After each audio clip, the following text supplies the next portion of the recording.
తెలంగాణలో రైలు రవాణాపై special focus పెట్టారు CM Revanth Reddy. Metro విస్తరణ, రింగ్ రైలుతో పాటు బుల్లెట్ ట్రైన్ తీసుకొచ్చేందుకు ప్రణాళికలు సిద్ధం చేస్తున్నారు. రైల్వే పెండింగ్ ప్రాజెక్టులను త్వరగా పూర్తి చేసి తెలంగాణను రైల్వే రవాణా హబ్గా మార్చే దిశగా ప్రభుత్వం అడుగులు వేస్తోంది.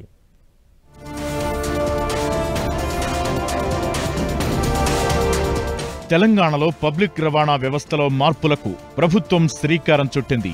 ఇప్పటి వరకు రోడ్డు రవాణాపైనే ఎక్కువగా ఆధారపడుతుండటంతో రైలు రవాణాను పెంచే దిశగా ప్రణాళికలు సిద్ధం చేస్తోంది. కొత్త రైలు మార్గాలపై సమీక్ష జరిపిన CM Revanth Reddy pending rail ప్రాజెక్టులను పట్టాలెక్కించాలని భావిస్తున్నారు. అంతేకాదు, తెలంగాణకు bullet rail, ring rail, rapid రైళ్లను అందుబాటులోకి తేవాలని యోచిస్తున్నారు.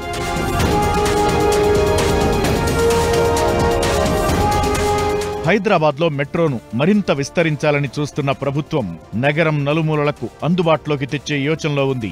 ఇప్పటికే రీజనల్ రింగ్ రైల్ ప్రతిపాదనలను సిద్ధం చేసింది. భవిష్యత్ అవసరాలకు తగ్గట్లు రూరల్ అర్బన్ కనెక్టివిటీ పెంచాలని భావిస్తోంది. హైదరాబాద్ చుట్టూ 362 కిలోమీటర్ల మేర రీజనల్ రింగ్ రోడ్ వెంట రింగ్ రైల్ ఏర్పాటు చేయాలని నిర్ణయించింది. తెలంగాణ ఇండస్ట్రియల్ సెక్టార్తో కనెక్టివిటీ ఉండేలా రింగ్ రైల్ అలైన్మెంట్ రూపొందిస్తోంది. పెండింగ్ రైల్ ప్రాజెక్టులపైన ప్రభుత్వం దృష్టి పెట్టింది. వికారాబాద్ కృష్ణా కొత్త railway line, Gadwal Dornakal railway line డిపిఆర్లు సిద్ధం చేస్తోంది. వరంగల్లో రైల్వే లైన్ల అభివృద్ధి, భూపాలపల్లి నుంచి వరంగల్కు కొత్త మార్గాన్ని పరిశీలిస్తోంది. భవిష్యత్ అవసరాలకు అనుగుణంగా వరంగల్లో రైల్వే ప్రాజెక్టులు చేపట్టాలని ప్రభుత్వం భావిస్తోంది.